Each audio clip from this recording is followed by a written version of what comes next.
the second I heard the words like losing money, I was like, what? And I was a couple of drinks in as well. And I like sobered up straight away. Just like, give me all this information. And that was only a couple of years ago. And I fully believe it changed my entire like financial trajectory. Welcome to this week's episode of the Mr MoneyJar Show. This week, we are joined by a very special guest, Laura Anmore, financial coach, money and mindset specialist, and a good friend, and someone who has helped me a lot in my personal finance journey. Now, normally, Laura is the money and mindset person, but in this week's conversation, we have a slightly different episode as she goes into some of the challenges that she has faced and that people face being a young person, being single, and being a woman. And to be honest, I'm just going to leave it there because I know that once you listen to this, you're going to get a lot from the episode. You're tuned into the Mr MoneyJar Show, and it's showtime. Laura, how are you doing? I'm doing good, thank you. How are you doing? Very good. I like that I've been introduced as an extraordinaire. Yeah, no, I think you're very good at what you do, and I learn a lot from you, but you already know that. Thanks. So, and I think we were talking about this before, something I'm very conscious of as money experts and as people that go on podcast shows a lot is that we sometimes end up going on to different shows and saying the same thing. So I'm very keen to have a different sort of conversation with you today. But dun, dun, dun. if we could, just a very quick introduction about what you do and like how you help people with their money, I think would be great. So I am a money mindset extraordinaire. Yeah. But the whole focus is on like, I do a range of things. So coaching, right, which is obviously one-to-one, right through to like teaching and educating on bigger platforms. So I have my own podcast. I do a lot of workshops. I do a lot of talks, a lot of events, and everything in between. But my whole focus is around helping people to understand their money mindset, their relationship with money, and like the combination between the emotional and the practical. Very passionate about bringing a more holistic approach to money, not just, practicals only. Because something you say is that money isn't about spreadsheets and it's not about numbers. It's a lot about how you feel. Mm-hmm. And as someone who, I think struggles emotionally and is more likely to rely on like the numbers and the spreadsheets, I agree with what you're saying, but I'm like, how do I actually practically do that? Like I feel far more comfortable sitting on the spreadsheet or like going through a budgeting app and like doing my spending that way. How can someone like me, people like me, practically take a more holistic approach to our money and factoring things like mindset and emotions and how we're feeling and stuff? I guess my slight caveat to that would be though, right, is if you are someone who feels like they're doing all the things, you're able to budget, you're able to save, you're able to invest, and you just feel good about the way you're managing your money, you don't need the money mindset work as much. Right. Do you know what I mean? Like, I think it's one of those things where it's important work, 100%. And I think understanding that the choices that we make about our money come from a place of emotion more so than it does logic. Not all the time, but sometimes. But turning to your money mindset and understanding your relationship with it is important when maybe you're overspending, or maybe when you're like, why am I scared to take risks with investing? Or why can't I stick to a budget? Like, why do I logically want to do something, but I'm not then doing it? That's when it's then time to be like, let's look at my money mindset. Let's look at my relationship with it. If you're like, I'm doing all the things, I'm hitting my goals, I'm investing like a king, you're kind of good. But obviously that doesn't detract from like if you want to do the work. But I always say the first thing out of like everything, and I think this goes for more than just money mindset, I think this goes just for stuff in general, but it's like awareness. Like, how can you change something or fix something if you don't know what the problem is? And like that awareness piece of understanding, okay, what is my relationship with money like? How do I feel about money? How do I behave with money? And like, just getting really curious and being like, let's just look into it. And I always say, like, imagine that you're doing this work for a friend. Yes. So you go in judgment free. Yeah. You're just like, let's just pretend I'm doing it for you. Yeah. And then you look at the facts, you look at how you feel, and then you assess it from there. But you have to know what's going on first. So if we take an example, someone's overspending, right? They know that they should be sticking to their budget, but like whenever the newsletter email comes in, or whenever they get the app notification, or maybe when they're feeling bored or stressed, they just go out and the way that they deal with that is to shop, is to buy something. How can you then begin to build that self-awareness around why you're doing that thing? So first of all is like, because overspending, I think is like it's one of the things that I speak to people in my community personally about most. Yeah. Like overspending, struggling to stick to a budget, which means they struggle to save or invest. So it's like, first of all, acknowledging what your actual triggers are.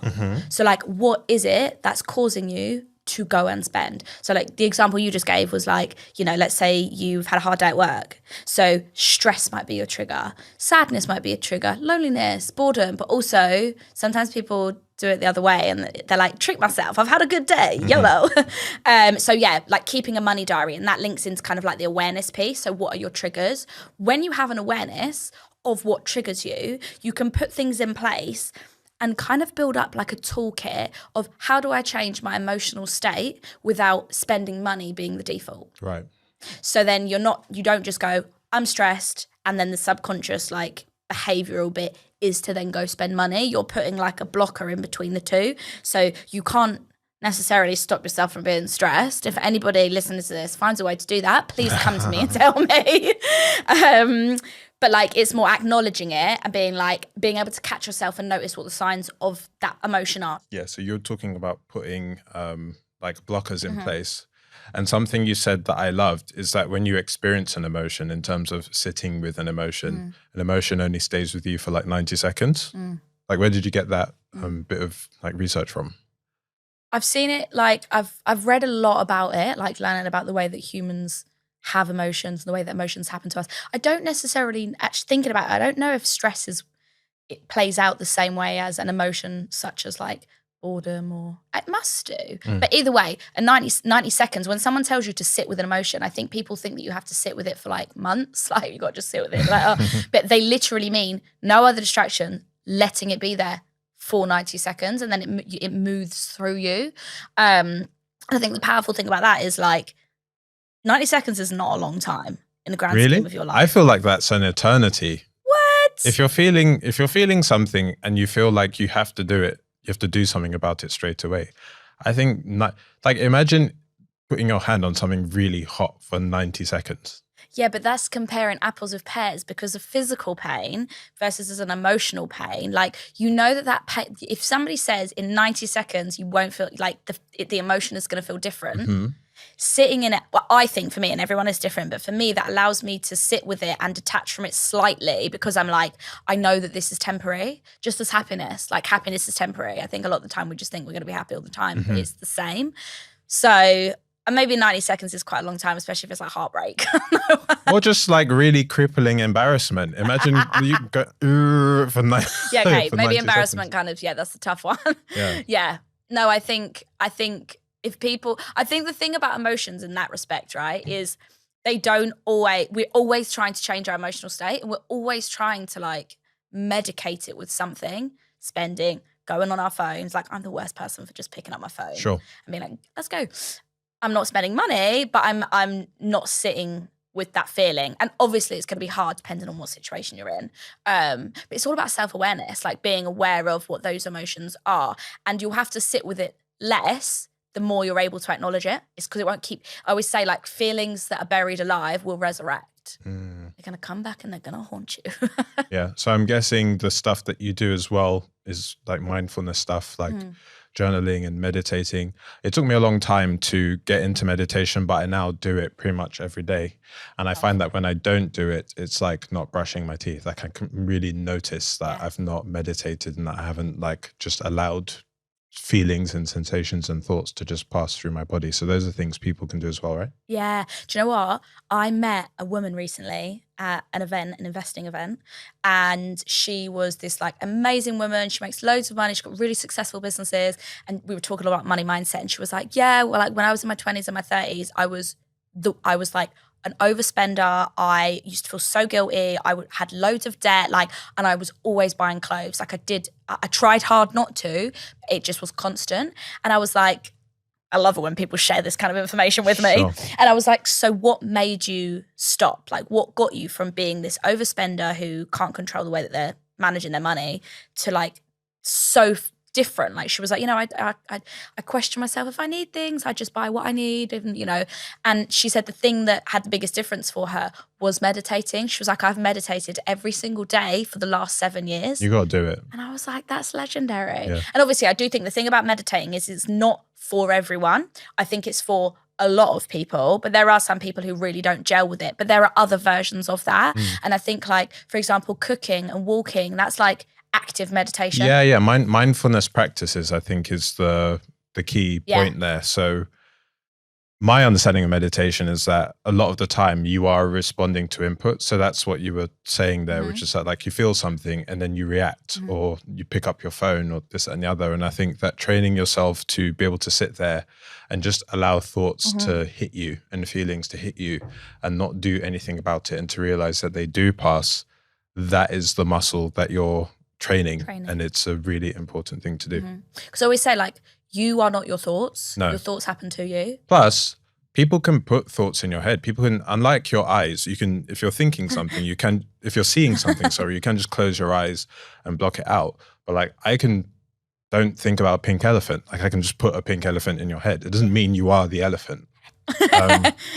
So I think mindfulness just allows you to realize that, like you said, you're not your thoughts and they are things that will come and will go. To change tack slightly, something else you talk about on your platform that I think is really interesting is you share a lot about relationships and in particular your experiences as a single person. And I just wondered if you could speak on how that interacts with money as well. A lot is spoken about, for example, in terms of how much more expensive it is to be a single person than be in a relationship. And as someone who's newly single myself, even like something like the supermarket shop, I've noticed how much more it costs and how unoptimized that sort of thing is for someone who isn't in a relationship. Can you speak on that? Yeah, because everything is in packs of 2. Yeah. You're like, I just want one. Singular item for singular me, please. Do you know one of the most difficult things I have to do as an adult man now is try to finish the entire tub of hummus in 2 days. It's not possible. It can be. If you really, how big is the hummus that you're getting? It's that big. If you're in a relationship and you buy a pack of hummus, you buy it, you and your partner eat it, whatever you do. If you buy a single pack of hummus as a single person, you maybe use a quarter of the thing and then it just goes off. Yeah, that is true. It's a lot of food waste. Food waste. And for reals though, you have to do so much more on it with food waste. I have housemates that I cook for a lot. So it's like I kind of pass off some of my food onto the people around me, as I imagine you would if you were in a relationship. But yeah, I did a podcast episode on the cost of being single. It was a Valentine's Day special. And I played it to some of my friends and they were like, you sound a little bit bitter. I was like, do I? I hope I don't. Wow. I was like, I was just trying to like share, that side of it. It was more funny. They were just taking the piss. But there is like a physical cost, like money-wise, of being single. You have to pay for, the rent, like even just rent, like living, especially if you live in London, it's going to be more expensive. And there was this stat that was like, people in couples have more money to go do like leisurely activities. They spend more on like hotels and date nights, but they have more to spend on that stuff because their costs are split. And I definitely think, I don't have anything to compare it to because I've been single my whole life. So it's not like I can go, when I've been in a relationship, I've just got what I know, which is what I've always been used to. So there's nothing to compare it to. But I definitely, when I've got a lot of my friends are in serious like long-term relationships, and even where they're at financially and certain things that they've achieved, like, and it's not about comparing yourself, but you do go, that does make a difference because you're in a relationship. It doesn't bother me because I'm like, it's just, there's a lot of pros to being single. I can do what I want. Do what I want with my money as well. Do you know what I mean? So it's kind of goes both ways. Yeah. And for many people, the grass is greener on the other side. Something that I think about as well, though, is when you're in a relationship, surely there are more costs. So you were talking about like doing more stuff. In your relationship, like maybe their family might want to do stuff and then you're going to stuff that you maybe wouldn't normally have gone to. You have, like, if you start a family, that can be like a really big cost. Who would you say, if someone wants to remain single their whole life and someone wants to meet someone and get married and have a family, who would you say would spend more over time, in your opinion? I think if you're starting a family, the people that start a family, hands down, because it's so expensive to raise kids, there's another human that isn't paying for themselves for like however many years. Yeah. I think if you're comparing like childless people, like single people, to people in a relationship, I guess it depends what type of life you kind of want to live. Because really, I know you say like, okay, so let's say their family want to do stuff and then your family want to do stuff, and then there's two lots of families to buy presents for and all of that. But if you think about it, yes, you might be spending more in that respect, but you have more to spend. So it kind of balances out. Do you know what I mean? Because as you essentially are going to have a higher income. I reckon if we're talking in general, probably maybe the single person still, if we're talking about living costs. So no, we should do some research. Yeah, I'd love to see some studies into that if there are any studies out there. And also, I think the cost of being single is then compounded with the cost of just living in London. Yeah. I was on a holiday in January in Spain, in the Canary Islands. And Lovely. I was speaking to, definitely go to the Canary Islands in January. It's like 20 odd degrees and like no one is there for some reason, but like it's really warm. So nice. It's a great way to get, and it's like really cheap to get there, and accommodation's really cheap. But anyway, speaking to a waiter, and he was talking about how he wanted to move to London. He was like, I'm sick and tired of Spain. It's like really hot all the time. I was like, why do you think we're here? But like, sorry, what? Yeah. But it was like, it just no respite from the heat. the temperature is unmoving. You know, sometimes I just want to feel like the cold breeze. I want a bit of rain. And it was nighttime and fair play. Like everyone was in like shirt and shorts and like it was a bit humid. So it's like, like it's really warm all the time. I find that the people here are like really mean. And I find like Brits are really like polite and stuff. And I'd really love to move to London. I was like, do you know where you'd want to live in London? And he was like, yeah, just somewhere nice and central, you know? And I didn't want to dash this guy's dreams, but I was like, you do realize that if you move to London, you will spend over half of your salary affording to live in London. Because in London, part of the thing that makes London so good is also why it sucks, which is the fact that it's huge. It's so big, and therefore getting anywhere, it's like before you've even blinked, you spent £10 on like a tubes, buses, cabs, and so on. Everyone's on top of each other. And then if he wants to live central, like where's he gonna? Wants to live on Oxford Street. Yeah, exactly. Regent Street for me, please. Yeah, so I didn't want to like dash his hopes, but surely you must be feeling like the cost of things in terms of being a Londoner as well. Yeah, like I moved from Hertfordshire to London, and I didn't rent like in Stevenage or anything like that. I went straight to London, and I moved to London Bridge, well, like Bermondsey, which is so like pretty central. It's like the same one. Oh yeah, we used to live near each other. We did. We did, and then we both moved. Yeah. And I lived in like a 3-bed flat with no outside space, like not a garden, not even a balcony. Yeah. A balcony to get into the front of my house. You don't get sunbathing out there. And I was paying 900 about that for rent and bills. That was bills included. And at the time, I still had my full-time job, so I was on like a 45k salary. So it wasn't like, it was quite decent. Yeah. Then lockdown happened, and I was like, I don't even have any outside space. Why the fuck am I paying all this money? And then I've moved more south, so I'm like Streatham, Tulse Hill kind of way. I've got a garden, I've got a really nice house. I am paying less for like rent and bills and stuff. I'm probably all in like 700. But your travel costs have gone up, Travel costs have gone up quite a bit. And especially like if like I'm a single girl in her 20s, soon not to be in her 20s, but that's a good thing, by the way. My 30s have easily been my best decade, and every year has been better than the last. My 20s were a mess. Yeah. Like your 20s, basically life is like from 0 to 10. We'll come back to your thought about like cost, but from 0 to 10, you're like a child, you can't look after yourself. Then you're a teen for the next 10 years. Your 20s is your first go at being an adult.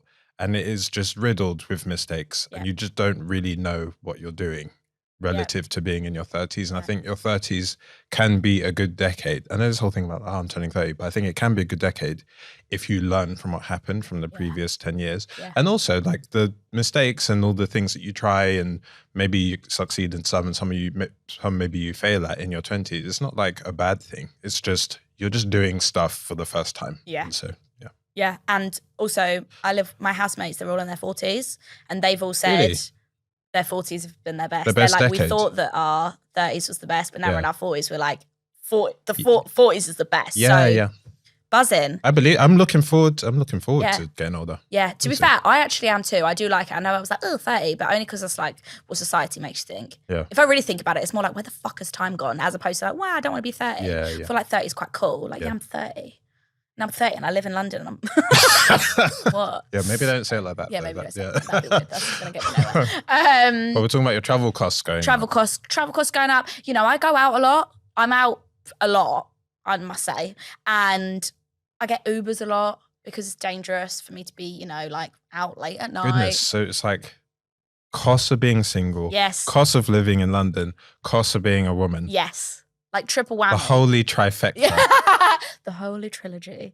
That is I. So it's like, and I did have a moment, you know, obviously I quit my job last year to run my business full time, which like best thing I've ever done. Yeah. But I did take a paycheck. I've talked really openly about this on like online on my podcast. And I did take a massive pay cut to be able to do that because I'm reinvesting money into the business. And I did have a moment of like, oh my God, what am I doing in London? Like I could buy a house somewhere, you know, anywhere else, or I could be renting and I could be saving myself so much money. But at the same time, I've got friends that live outside of London and they're like, oh my God, I wish I lived in London. There's so much to do. And I do have that like ease. So it's like, Look, I'm going to solve this problem for you now. Go on. Move to Brighton. Brighton. I'm the unofficial ambassador of Brighton in the rest of the UK. Because the thing is, if you can get to, it's an hour to get to Victoria Station. It's an hour and a bit to get to London Bridge. If the trains aren't good like today, then you're kind of screwed. But the trains work most of the time. Yeah. Like, you know, trains are kind of going through a thing this year. In Brighton, you have a much better quality of life. You can go to the beach whenever you want to.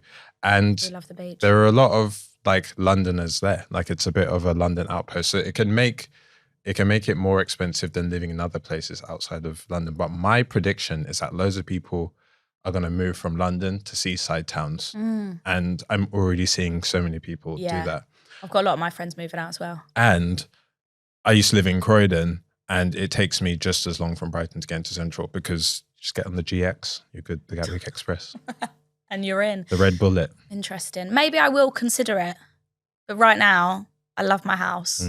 My house is magic. Yeah, I used to live near Streatham as well. I used to live in Croydon. So it's a nice area. It's good areas. But it is fucking expensive. Well, do you know, I just need to make more money. That's the answer, I guess.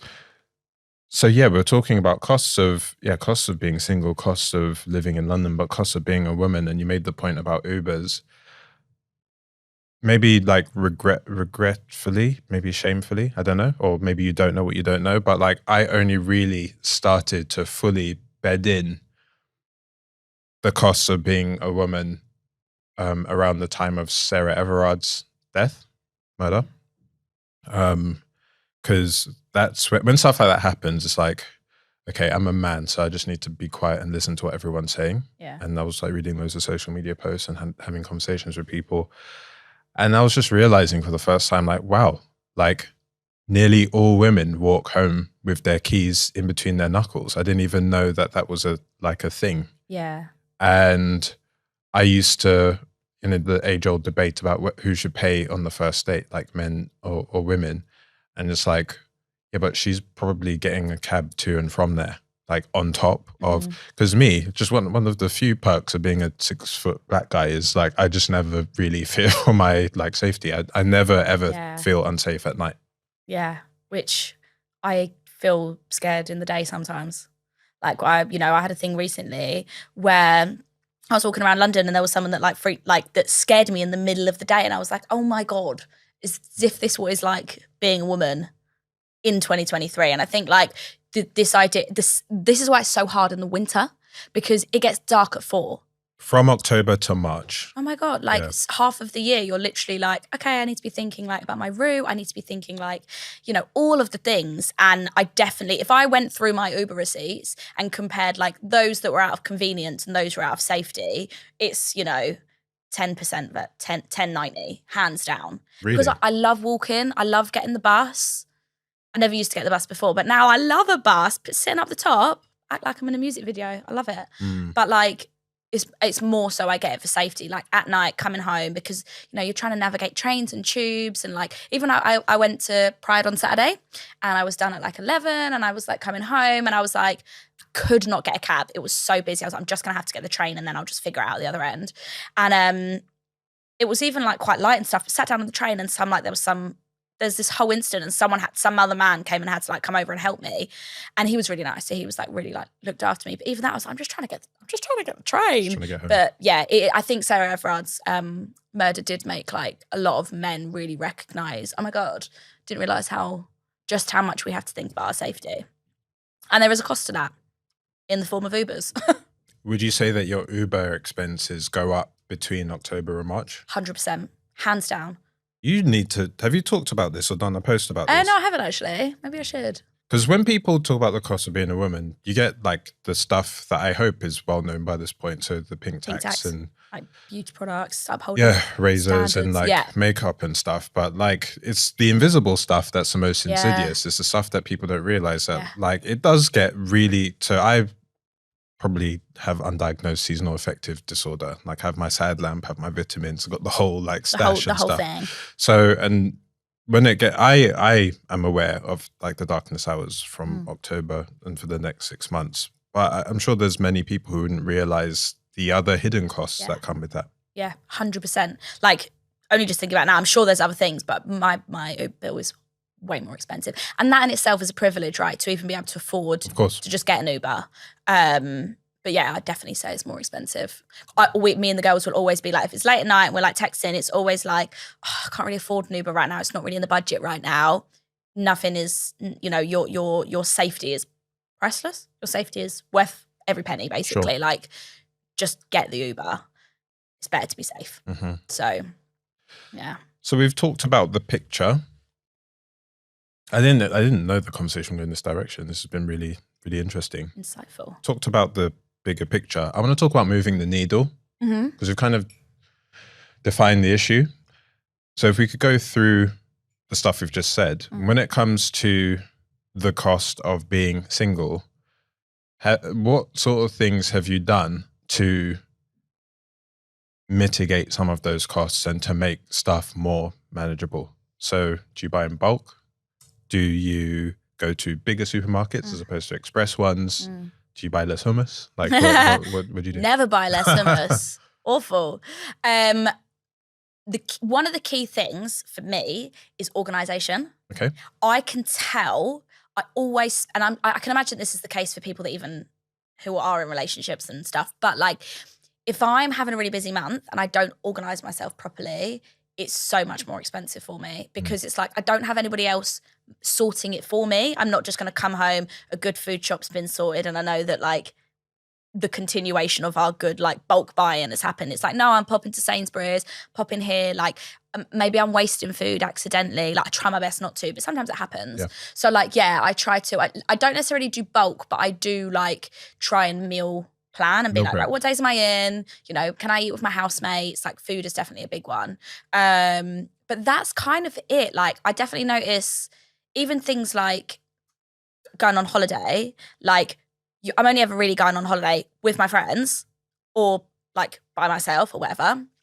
And there is never anyone else buying anything for me. Like sometimes, you know, my housemates, but my friends have been like, oh, I've been away with my partner, but they ended up paying for everything for me. And sometimes it's the other way around, but like it's just that pre-planning of like, I just know that I need to save a bit more, or I just know that it's going to cost me a bit more, especially when it comes to like things like weddings. You don't have anybody to share a room with, a hotel room. So like my best friend's wedding like 2 years ago, last year, all like girls came and stayed and stuff, but this room was like, it was like, you know, a couple of £100, but they split it with their partners. And then for me, I was like, oh, I have to pay for the whole thing. And like little things like that. There are some things I feel like you kind of just can't avoid. I am good at like looking for discount codes and like voucher codes and stuff like that. But I think a lot of the things that you do to try and mitigate costs is like something even people in relationships can do. Do you know what I mean? There's nothing like, maybe we need to create a voucher code for single people. Yeah. Because then it's like, and that's an extra boat, like an extra, what's the word? What's the thing if you're trying to not bribe someone, but like, let's say you're in a relationship. Perk, thank you. It's an extra perk. If you're in a shitty relationship, you're going, oh my God, I don't want to break up with them. I'm scared to be lonely. What, single discount vouchercode.com has your back. Yeah. Break up with your toxic ex, get a discount. And it could like tie in with the different dating apps and stuff. But yeah, I think we have a business idea there. Yeah, let's copyright that. And even to add to that, talking of dating apps, actually, you have to pay for them now. Oh yeah, no. I have a bit of stand-up material where I talk about dating apps. They're basically all owned by one company. Match Group Incorporated is a publicly traded company, massive company that owns OkCupid, Hinge. It owns Hinge. Tinder. Gutted. I think the only one it doesn't own is Bumble. Yeah, that's Bumble. But the person who, Whitney Wolf, she's ex-Tinder anyway. Like, it's a business. It's a business. I know. They want my money. Yeah. They want my money for me to go on crap dates. Yeah. and the whole thing is, don't mean to get conspiratorial about it, but I think the whole thing is predicated on it not working. That's why they're still here. Oh, mic drop. Yeah. Interesting. Because I was speaking to my friend about this, one of the biggest levers you can pull when it comes to building a long-lasting and like fulfilling relationship with someone is proximity. Don't ask me because I've never had one. It's proximity, right? There's a reason why so many people who go to the same school or work get together, and that's because rather than it being this date must work today, you get to like build a relationship passively over time. Interesting. So I just think it's a great business model, but I don't know if it. And like I've been to Hinge weddings and I've even been to a Tinder wedding, but like for every Tinder wedding, there's probably like 99 car crashes. Yeah, true. But then that's probably the same for outside of that. Like I would say 50% of my friendships, for my friends, that are in relationships, have come from dating apps. Yeah, because they're just so widespread spread. use. Yeah. Yeah. I should ask them, did you guys pay for the app? Or how did this go? Yeah, I build my own data. Yeah, I wouldn't be surprised as well if by paying for them you get a better user experience. Because I've had both experiences. I've kept it free and then I was like, I'm going to try and pay for it just to see completely different experience. Just so if anyone's listening to this, to be fair, it actually was quite worth it, but still an expense. Do you know what I mean? Right. Can't be paying for them all. Yeah. It's a nightmare. Yeah. So that's another cost to like the singleness. How about costs? Yeah, cost of living in London. Are any things that you've done to move the needle? When I say move the needle, I mean like significantly bring down the cost of renting. One thing that I think works well, for example, is getting bills included. Like I did that for the first time in 2014 when I moved. I lived in Tooting at the time and I've tried to do that every time since. Yeah, well, the thing is I moved into my house that I'm in now 2 years ago. And I'm living with 3 women and they were really good friends of mine. So we're on one of those things where like you all put money into one account and it's paid. It's not like per room. We just split it between us. Yeah. So like we all take care of the bill. So obviously we do the things like one thing I have just done is our Sky bill went up to £100. Yeah. So then I like set up as a new customer and now it's down to 40. So I've just saved us all 60 quid. Did you go through Cashback website? Yes, absolutely. Excellent. That was a dumb question. Of course you did. Of course she did. Yeah. Of course she did. Yeah. And like things like that. But our rent went up actually very recently by like 14%. So we were paying basically an extra £100. So imagine that would be the mortgage crisis. Yeah, 100%. Yeah. But yeah, thinking about it, there haven't been that many things that I've done. I've actually more just tried to do the little things that we like talk about online all the time, and like manage certain parts of like my spending and like the way I'm making back money versus really trying to like cut down costs. Because even I guess what I get paid or what I pay myself monthly, my bills still kind of fit within like the normal range of like, like 50% on rent and that kind of stuff. Of course. Yeah, I think that's just what you get. It is the cost of living in London and I don't want to move out anytime soon. Mm-hmm. I'm not ready to move to Brighton. Ready for that. Although genuinely, I think a lot of people are going to move to, they're going to move to the beach. Yeah. I do love the beach though. It's a tough one. Maybe I should just buy a house there. Maybe. And then you can go on holiday in Airbnb. Yeah. Yeah, actually, that's actually quite a good idea. And yeah, in terms of the costs of being a woman, is there anything practically that can be done about that? I am not one of those people who likes to be a victim to my circumstances. Like I don't want to just like hate the fact I'm single or a woman or the fact I live in London. Like I was about to say they're all choices. actually, technically they are all choices within range. But like, I think there are certain things that can be done. But I also don't want to make it my entire thing to like try and navigate ways around it. Part of me is like, right, okay, how do we get more money? And how do we do better with that? How do we enjoy more of that? Do you know what I mean? It does come back to increasing your income. And I do like that you've mentioned that quite a few times. And also in terms of like women's safety and stuff, I think like we have a government and we have like a mayor and like it's their job to make sure that this country is a great country, city is a great place to live and is safe for all. But a lot of the narrative around the cost of living crisis has revolved around cutting and cutting, but like you can only cut so much. And also it's a cost of living crisis. So it's like, it's stuff that people can't really avoid spending on. But I've been trying to speak to the young people in my life about like, no, you are a valuable person with skills. And if you don't have skills, then you can learn them. Yeah. And you're maybe 1 or 2 skills away from doubling or tripling your income within the next few years. And that skill could be something really kind of left of field, like learning a new language or something. And all of a sudden you can work in different countries or work for clients overseas.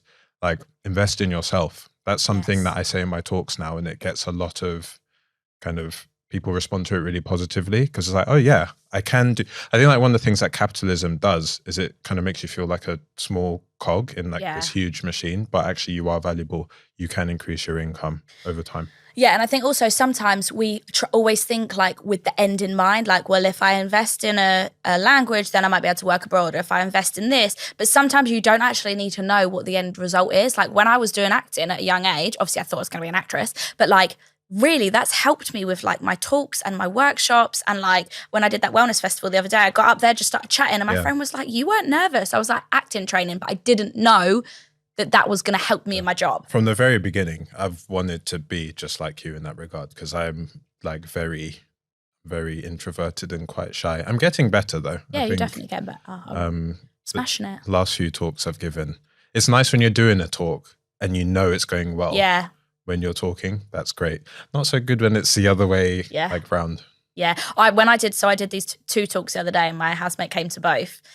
The one that I thought went well was the one that she thought didn't. So it was so interesting. It's not that I thought they both went well. Yeah, of course. But I was like, we did both. And then I was like, oh yeah. And she was like, oh, that one was better, the second one. And I was like, what? She was like, yeah, it flowed better. You said it was Did you say the natural. same thing both times? No, so they were 2 different talks, but there was some crossover. So the first one was about money mindset and how to improve it. And the second one was about practicing money mindfulness. So there was slight crossover in explaining it, but the tools and the tips and stuff were different. But yeah, I just found it really fascinating because I was like, oh, like that I wouldn't have thought that. But I just know that doing the acting training has such a big part in that because I didn't feel nervous. I was up there strolling around, I had a microphone with a cord. I was like, la, la, la. Yeah. But it does help, like you say, and that then leans into your ability to make more money. Yeah. Maybe I'll learn Spanish as well, and then I'll be able to do my talks in Spain. Yeah, or in the Americas. Or in America. Yeah, doesn't just have to be Spain. Yeah. In the Spanish-speaking countries. Yeah. This has been a great conversation. It went in directions I didn't necessarily think it would, and I've learned a lot. Well, I always learn a lot when I speak to you. For people that know, Laura has coached me in money and mindset stuff and has helped me a lot in my financial journey and helped me to discover things I didn't realize about myself. For example, like not feeling like this was my job and therefore blocking me from increasing my income, like myself personally. So yeah, just thank you for spending the time with me and for teaching me whenever we speak. Thank you for having me. I like to end each conversation with a question. A song? Oh. With a song. You'll beat me. With a question, and it has provoked some quite interesting responses. So what's the best piece of financial advice you've ever received? Who shared it with you and what did you learn? Okay, let me have it. Do you know the thing that and I've had this question asked before, and the thing that I struggle with this is I don't think I've actually received that much financial advice. As in a lot of the stuff that I think I do well, I've taught myself. Okay. Do you know what I mean? So when I say certain things, I go, oh, wait, I taught myself that. But if it's one that's been given to me, it hands down was when someone said to me, I told them that I had £25,000 sat in a bank account, and I was buzzing about it because I was like, I'm a good saver. I felt really good about it. And they were like, they couldn't believe it. They were like, do you know that having your money sat in cash, it's literally, you're losing money. You need to learn how to invest. And it was said to me from a guy that I was actually on a date with. We didn't work out because it was long distance, funnily enough. But we stayed good friends. And I guess that's not advice, that's more a bit of insight.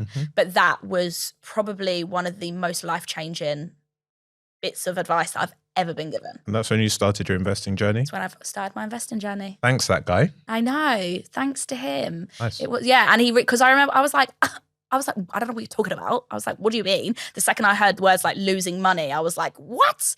And I was a couple of drinks in as well. And I like sobered up straight away. Just like, give me all this information. Because that then led me to research about investing. I had a friend who reached out who taught me about investing, like that. And that was only a couple of years ago. And I fully believe it changed my entire like financial trajectory. So yeah, thanks to that guy that I went on a date with. Thanks, buddy. So yeah, I would say that hands down.